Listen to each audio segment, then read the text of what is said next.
gimana sih cara nyimbangin kerja, citra, dan kewarasan mental gitu. Khususnya buat teman-teman Gen Z atau teman-teman kuliah kita gitu di luar sana. Berarti ini arahnya ke WLB ya, work life balance ya. Boleh.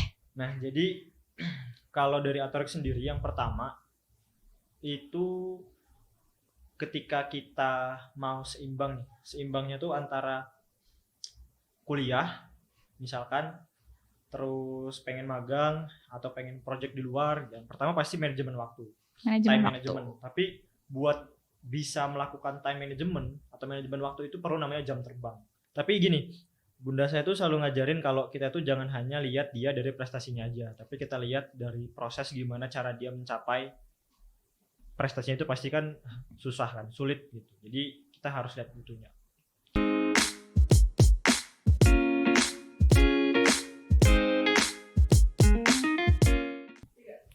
Hai, welcome back to FCT Podcast bareng aku Nazfa. Di episode kali ini kita bakal ngebahas dua hal yang mungkin gak asing lagi ya buat kita semua, yaitu tentang productivity and personal branding. Secara gitu kan ya, sekarang tuh anak-anak Gen Z gitu, produktivitas dan personal branding itu bukan cuma tren aja, tapi kayak udah jadi standar hidup. Nah, tapi sebenarnya kita perlu gak sih ngejalanin personal branding dan productivity itu berbarengan. Nah, maka dari itu di sini aku nggak sendirian. Aku di sini bakalan ngobrol bareng salah satu teman aku yang bisa dibilang dia udah punya personal branding dan productivity yang cukup baik lah ya. Mungkin langsung aja di sini ada Atorik. Halo Atorik. Atorik, gimana kabarnya? Alhamdulillah baik. Alhamdulillah. Sekarang lagi sibuk apa? Kalau kesibukan itu ya sebagai seorang mahasiswa pasti sibuk dengan tugas. Dan juga sekarang masih sibuk magang di PMB Unjani. Oh ya, jadi anak magang ya? Yes, betul. Oh ya, Atorik, honestly kan kamu tuh menjadi salah satu mahasiswa yang bisa dibilang stand out lah ya di kampus. Belum lagi kemarin setahu aku kamu tuh jadi juara 1 mahasiswa berprestasi di bidang ilmu sosum di Unjani ya? Sosial humaniora. Ya betul. Nah, aku mau nanya nih, kalau kamu sendiri ngerasa bangga dan deserve gak sih kamu dapat title sebagai mahasiswa berprestasi di Unjani gitu? Honestly memang bangga banget bisa jadi mahasiswa berprestasi, mewakilin fakultas juga. Kita FEB juga kita bisa bersaing di sana dari banyaknya fakultas-fakultas favorit. Ada FK, ada FKG, ada psikologi, ada FISIP. Nah, memang jadi seorang mapres itu ya dengan persiapan yang cukup singkat gitu. Dan memang dari awal juga sudah dipersiapkan, jadi ya memang sebuah pencapaian yang luar biasa. Berarti ngerasa aku layak nih buat di sini gitu kan? Yes. Oke, sekarang aku mau nanya nih ke inti topik pertanyaannya gitu ya. Kalau menurut kamu sendiri, kenapa sekarang tuh produktivitas sama personal branding tuh menjadi dua hal yang seolah-olah harus jalanan bareng gitu? Oke, gini, jadi kalau berdasarkan pengalaman Atorik ya. Jadi Atorik itu memang sudah membangun personal branding itu sejak duduk di bangku SMP. Jadi menurut Atorik, personal branding itu nggak hanya kita membranding diri kita di media sosial, nggak. Jadi Atorik itu punya filosofi bahwa personal branding itu memang adalah sebuah perjalanan dari proses kita, gitu. Jadi memang yang namanya personal branding dan productivity itu sejalan atau searah. Jadi Atorik memang mempersonal brandingkan diri itu berdasarkan produktivitas atau kegiatan-kegiatan yang memang sudah Atorik jalanin dan Atorik selesaikan selama ini. Oh, oke. Tapi kalau misalnya kita selalu mikirin dari awal personal branding itu, kita jadi lebih mikirin tampilannya daripada prosesnya nggak sih? Kalau menurut aku. Balik lagi, jadi personal branding itu kan adalah perjalanan. Jadi setiap orang itu kan punya yang namanya filosofinya masing-masing. Personal branding itu penting banget. Karena dengan personal branding itu kita bisa mempublikasi hasil karya kita selama ini, hasil karya dari kerja kita, dari proses kita gitu. Nah, cuman memang kita nggak hanya bisa fokus dari personal branding, karena ketika personal branding itu sudah kehilangan yang namanya originalitas atau keasliannya, nah itu sebenarnya menjadi hal yang salah gitu. Jadi memang kita itu harus mempersonal brandingkan diri kita berdasarkan diri kita sendiri. Jadi kita harus sadar diri dan menjadi diri kita sendiri seperti itu. Oke. Tapi kalau dilihat sekarang menurut kamu nih generasi sekarang tuh lebih produktif atau lebih ingin terlihat produktif? Ya bisa dibilang kayak so sibuk lah ya. Karena kan sekarang anak-anak Gen Z pengennya tuh kelihatan aduh sibuk update. Kita lagi ngerjain ini, kita lagi ngerjain itu. Nah, menurut kamu kayak gimana? Jadi sebenarnya pandangan atau terkait. Jadi ini tuh sebenarnya being productive versus looking productive gitu kan. Jadi orang yang benar-benar produktif sama orang yang hanya kelihatan produktif aja. Gitu. Itu kan banyak banget di media sosial ya. Jadi kadang kita ngelihat orang tuh yang udah baru bikin to-do list doang, udah diupload di Instagram. Ya betul. Kan? Baru ngerjain tugas berapa doang, jadi langsung. Berarti maksudnya kayak pencitraan gak sih? Iya, itu betul. Pencitraan. Jadi itu udah kehilangan dari keaslian dari personal branding itu sendiri. Jadi memang bentuk radikal dari sebuah keberanian kita itu kita adalah berproses secara diam-diam. Tapi pada zaman saat ini ya, zaman yang dimana kita tuh perlu yang namanya validasi, ya kan. Nah jadi memang terkadang personal branding atau menampilkan ya tipis-tipis aja itu perlu gitu. Berarti kamu orangnya juga perlu validasi banget ya? Kalau perlu validasi banget itu enggak. Jadi kalau aku itu kan memang misalkan kalau di Instagram tuh, jadi aku menampilkan feeds atau postingan itu berdasarkan kegiatan atau hasil karya yang benar-benar udah aku jalanin dan udah aku selesaikan. Jadi nggak ada bentuk pencitraan, gimmick atau clickbait dan lain-lain enggak. Jadi berarti sama ini orang-orang udah bisa mandang kamu tuh sebagai siapa sih? Kalau udah lihat seorang Atorik tuh kamu tuh orang-orang tuh bakal mandang kamu tuh sebagai siapa gitu? Kalau honestly Atorik itu nggak pengen dipandang jadi siapa-siapa, tapi pengen dilihat sebagai Atorik aja. Jadi nggak pengen dipandang jadi ini, jadi itu. Berarti menjadi emang diri aku kayak gini gitu ya? Ya be yourself. Atorik memang dari dulu menanamkan pada diri Atorik sendiri ya kita harus jadi diri sendiri. Tapi kalau menurut kamu sendiri gitu, personal branding itu biasanya menurut kamu pentingnya tuh untuk siapa sih sebenarnya? Untuk karir kah? Atau untuk pengakuan? Atau cuman untuk algoritma aja gitu di media sosial kita? Kalau kita berbicara media sosial, jadi kalau Atorik ini membreakdown ada media sosial Instagram sama LinkedIn gitu. Nah jadi kalau untuk karir itu penting. Misal nih, kamu itu seorang content creator, kamu seorang influencer atau seorang freelancer. Jadi itu kan kita butuh yang namanya visibility. Oke. Karya-karya kita kan perlu lihat sama orang nih, supaya orang tuh tahu, oh kita tuh pernah ngerjain ini, kita tuh punya skill di bidang ini, itu kan perlu gitu. Nah kalau di LinkedIn itu kan berdasarkan pengalaman kita, berdasarkan project kita. Nah jadi kalau untuk di media sosial itu sangat penting untuk karir dan juga kalau sekedar pengakuan itu jadi sebenarnya gimana ya? Kalau pengakuan itu kan kadang kita timbul yang namanya FOMO ya. FOMO, ya benar. Fear of missing out gitu. Jadi kadang kita tuh bukan takut kita nggak produktif, tapi kita tuh cuma takut kita tuh ketinggalan dari tren. Betul ya kan, kayak ada tren pedal, oh ikut pedal, padahal mah nggak bisa ikut pedal. Lari ikut lari. Jadi lari ikut lari gitu kan. Nah jadi itu sebenarnya udah mengarah ke produktivitas yang salah. Itu namanya toxic productivity. Jadi kita tuh diatur sama media sosial, kita nggak bisa mengatur itu. Jadi kita harus bisa mengatur diri kita, harus bisa mengatur media sosial kita, kita harus bisa mengatur gimana sih kita tuh dilihat orang gitu. Kalau dari Atorik seperti itu. Jadi tapi kan kadang sekarang tuh suka ada ya kayak yang ya orang-orang udah personal branding tuh di medsosnya tuh bagus banget kayak oh ini orang ini tuh berarti positive vibe banget terus dia produktif banget tapi kenyataannya di aslinya tuh nggak kayak gitu. Berarti itu sama aja kayak fake gak sih? Ngebagus-bagusin diri aja di medsos tapi aslinya nggak kayak gitu. Nah itu kita balik lagi ke yang namanya originalitas dari personal branding kan. Kalau kita kan kadang ada orang tuh yang nampilin dia tuh masih baru ngerjain, belum selesai, dia tuh udah nampilin atau menambahkan gimmick, clickbait dan lain-lain. Itu sebenarnya salah, bisa dibilang fake. Tapi kita sebagai pengkonsumsinya itu nggak bisa langsung menjudge bahwa dengan dia tuh punya prestasi ini dia tuh menjadi manusia yang sempurna, itu juga salah gitu. Dan kita yang penting itu dari personal branding itu yang pertama adalah kejujuran. Setelah kejujuran itu adalah konsistensi. Oke. Tapi kalau dari kamu sendiri gitu pernah nggak ngelakuin hal sesuatu bukan karena kamu mau tapi karena tadi yang kamu takut ketinggalan FOMO gitu? Pernah nggak kayak gitu? Kalau melakukan sesuatu kalau karena FOMO itu belum pernah. Belum pernah. Tapi gini, balik lagi kalau melakukan sesuatu yang sebenarnya tentu nggak pengen. Jadi sebenarnya itu muncul dari tekanan sosial gitu. Jadi kan kita itu kan dilahirkan nggak cuman dari keluarga yang cukup materi. Terkadang kan ada sebagian anak-anak itu dilahirkan dengan tulang dan hati yang kuat. Nah, jadi terkadang kita yang lahir dari sana itu memang ya mau nggak mau gitu. Tapi terkadang hal-hal yang kita harus hadapin dengan kita nggak siap itu bikin kita jadi lebih besar. Itu membuat mental kita jadi lebih kuat dan mindset kita jadi lebih tumbuh. Kalau dari Atorik sendiri, personal branding yang sekarang kelihatan tuh apa sih?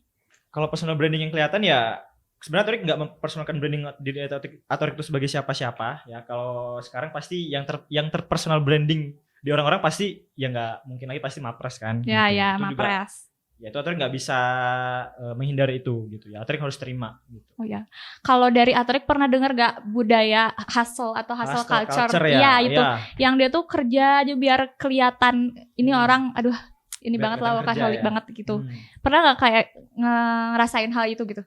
Kalau ngerasain yang namanya hustle culture itu nggak pernah, karena memang dari diri Atorik sendiri nggak pernah mau yang namanya itu over. Jadi nggak pernah mau yang namanya berlebihan. Berarti nggak maksimal juga gitu?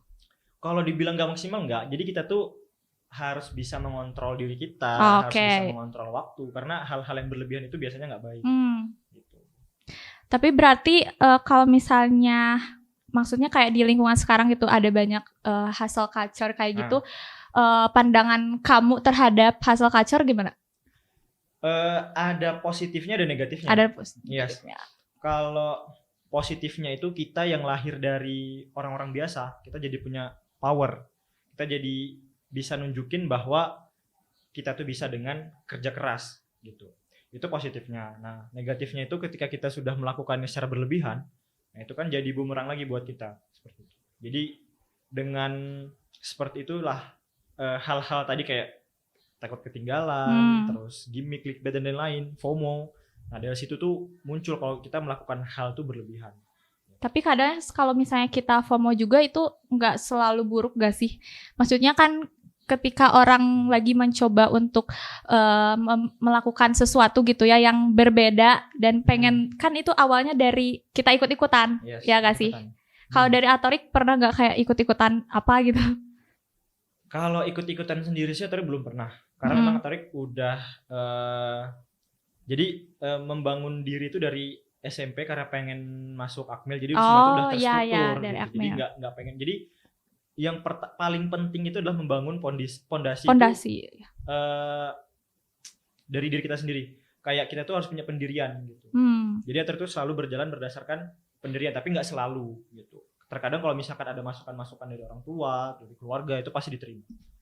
Berarti kalau dari Atorik sendiri lebih milih mending dikenal sebagai mahasiswa yang produktif gitu ya, kelihatan aktif, atau yang emang kerja keras tapi nggak kelihatan gitu? Pengennya yang nggak kelihatan tapi sebenarnya kita kerja keras gitu. Karena kan memang Atorik tuh berasal dari keluarga Jawa. Nah jadi orang Jawa itu kan memang filosofinya diem, nggak banyak ngomong, tapi kan kerja.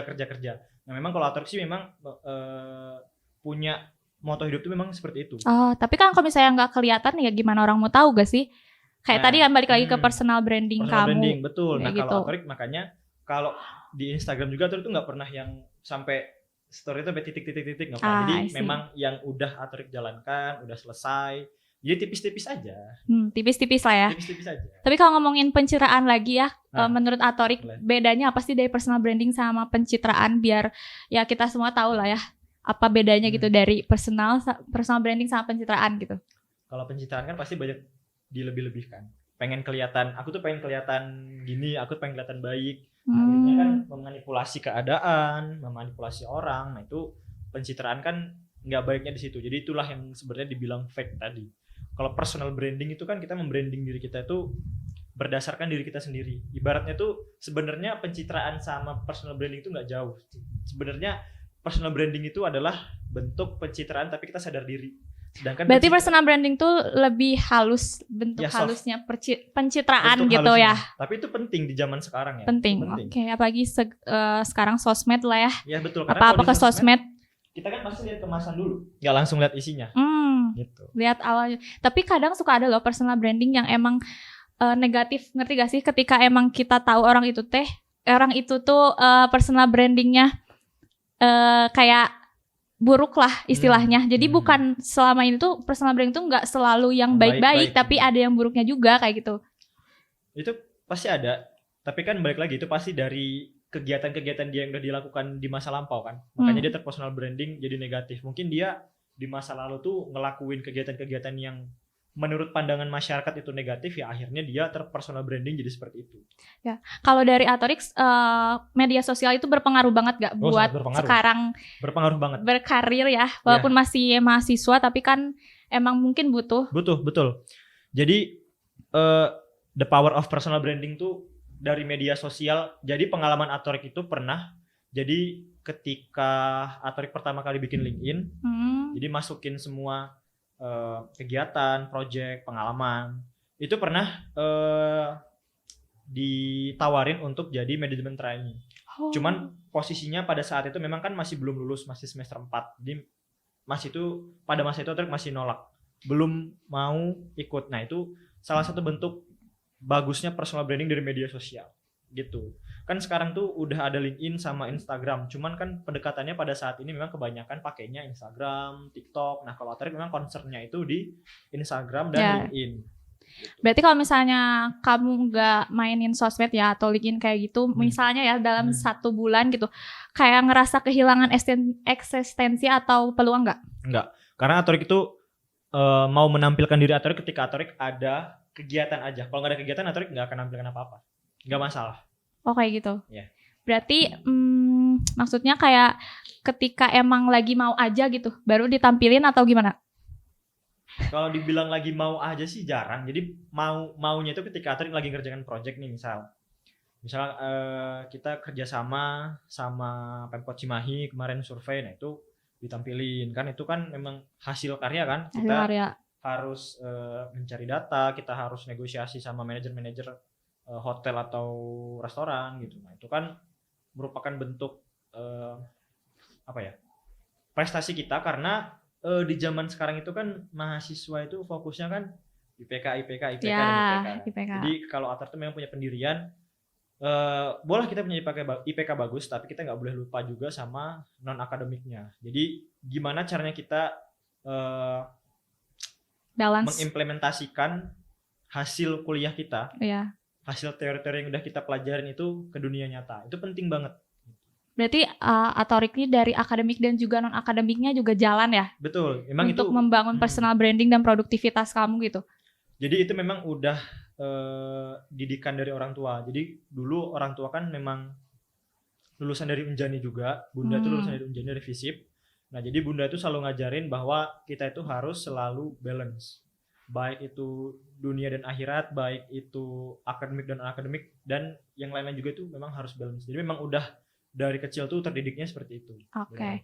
Tapi dari Atorik pernah gak sih kayak ngerasa insecure walaupun sekarang kamu udah punya personal branding dan terlihat produktivitasnya tinggi gitu ya?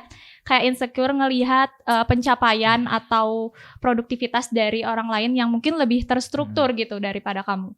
Kalau itu pasti insecure, cuman masih diatur porsinya, masih bisa dikontrol gitu, nggak yang berlebihan. Kan yang namanya seperti itu tuh pasti selalu ada orang yang di atas kita. Nah, itu.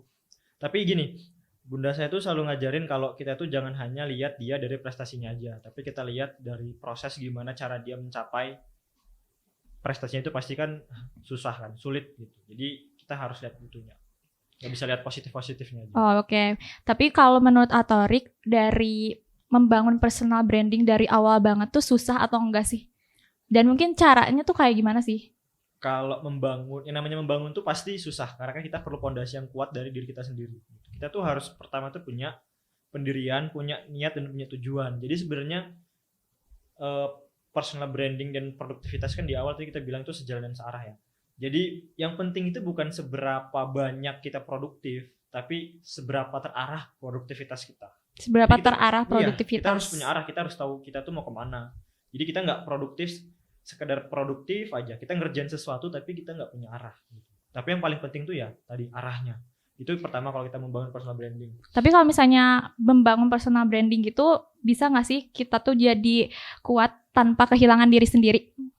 Ya itu tadi, kita nggak boleh kehilangan keaslian dari Keaslian diri diri kita. sendiri. Betul. Kalau kita udah kehilangan itu, ya kita tuh jadi dihantuin sama rasa takut. Karena kita nggak asli di dunia. Fake gitu. Fake-nya itu kita pasti dihantui sama rasa takut, rasa malu, rasa tertekan. Kalau seandainya diri kita yang asli itu ketahuan. Gitu. Ya tapi kan kenyataannya mungkin sekarang banyak Betul. tekanan ya buat terlihat ideal tuh banyak banget ya gak sih? Nah, lanjut. boleh? Oke. Jadi orang-orang yang FOMO atau yang takut ketinggalan, yang diatur sama media sosial, dia itu pertama masih belum punya pendirian yang pasti, dia belum tahu tujuan kemana, jadi dia itu jadi labil, akhirnya ikut-ikutan. Nah, kan makanya membangun fondasi dari diri sendiri itulah yang paling penting. Jadi kita punya niat, kita punya kejujuran, kita punya konsistensi. Nah, kalau Atorik selalu menjaga 3 itu aja.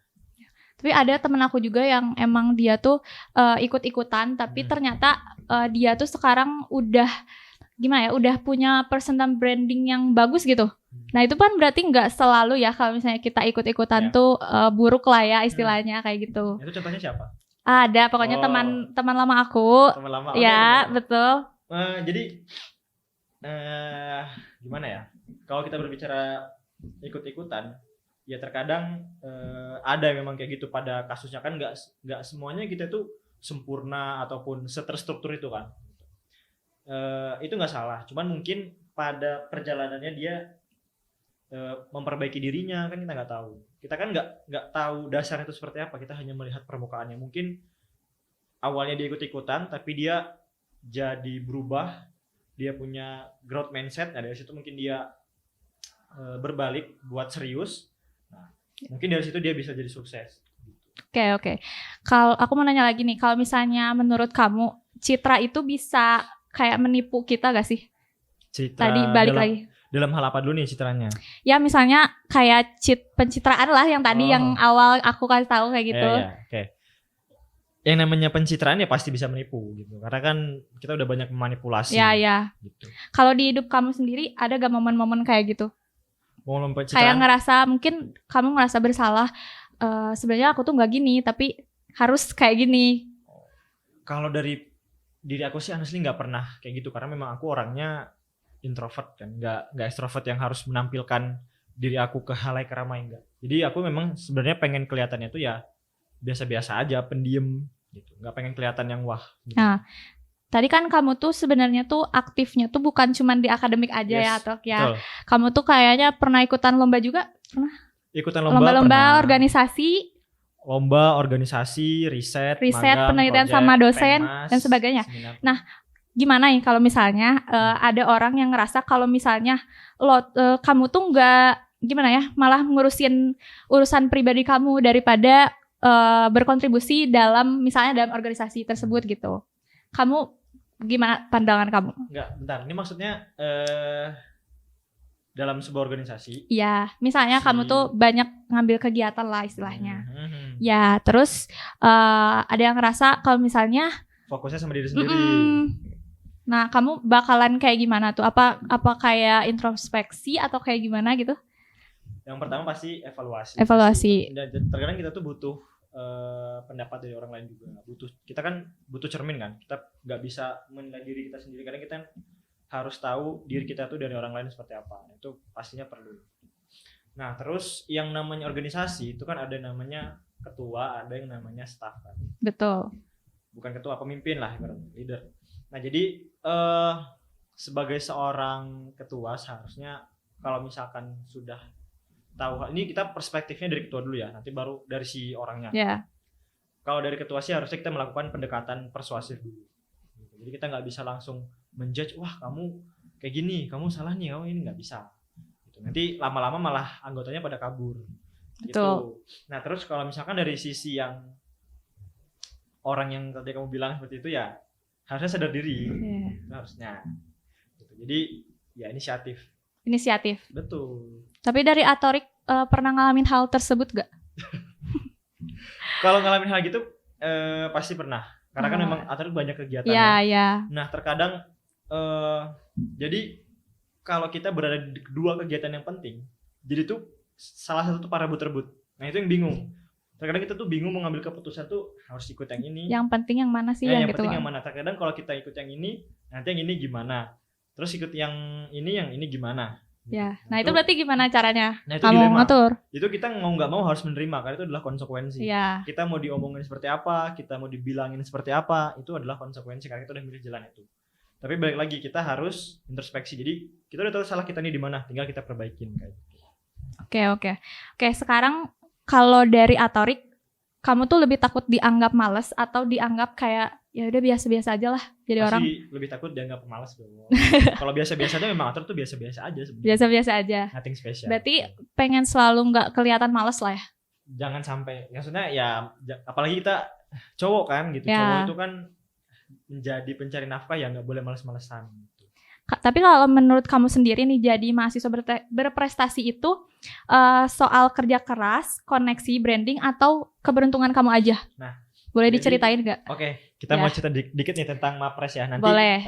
Buat adik-adik yang di FEB maupun itu akuntansi, manajemen bisa jadi persiapan dari sekarang. Jadi Mapres itu merupakan kegiatan dari Unjai dari Dikti Saintek sebenarnya kegiatannya. Jadi kita tuh punya buku panduan.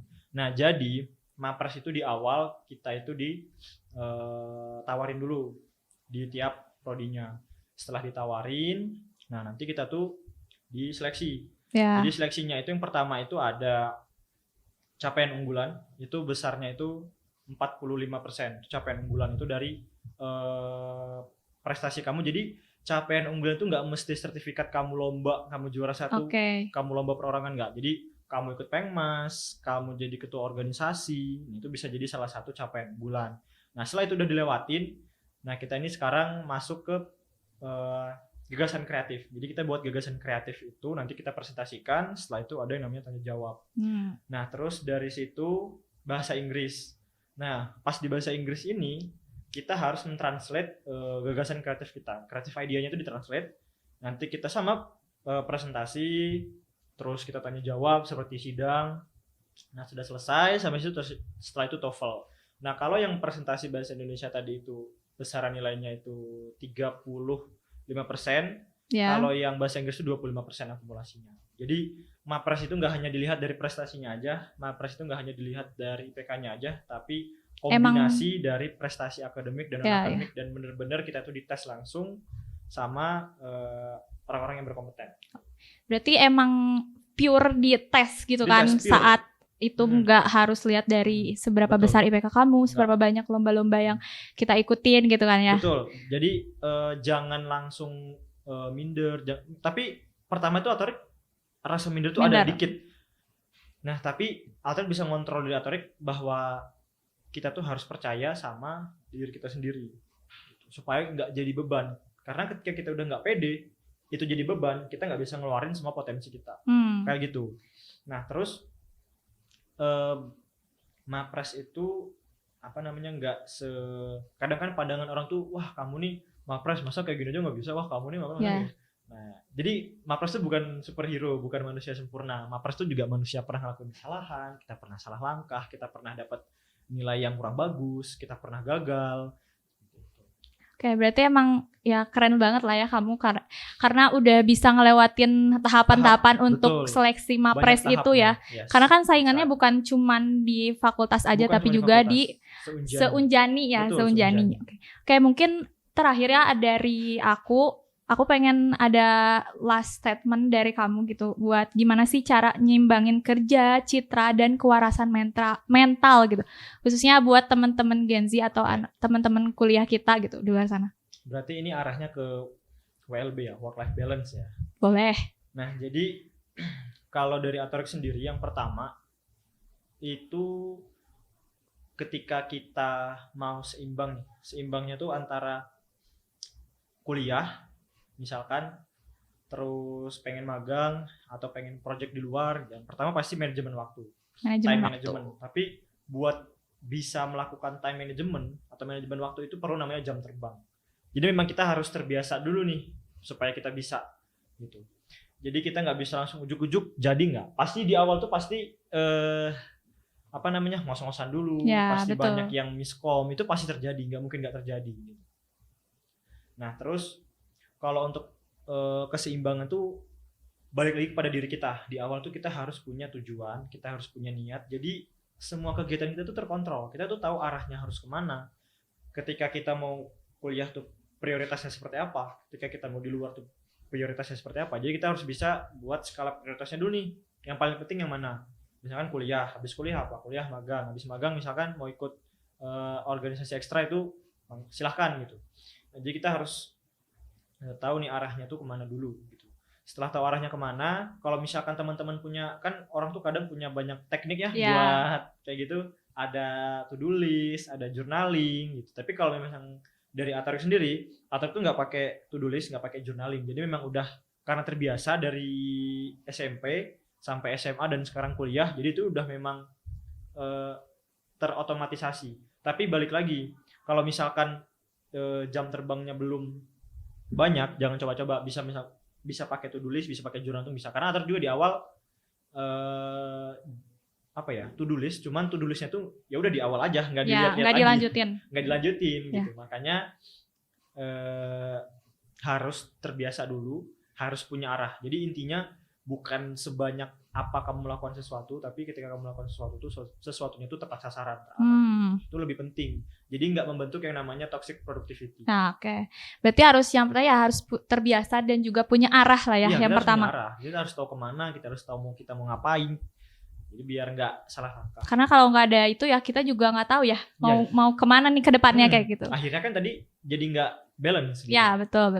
Kalau tentang yang kewarasan mental sendiri, ini ada pesan-pesan nggak buat? Waduh, kalau kewarasan mental sebenarnya terkadang juga Atarik mengalami mentalnya nggak waras ya. Ya. Terkadang kayak gitu, cuman balik lagi kan kita sebagai manusia yang punya beragama ya.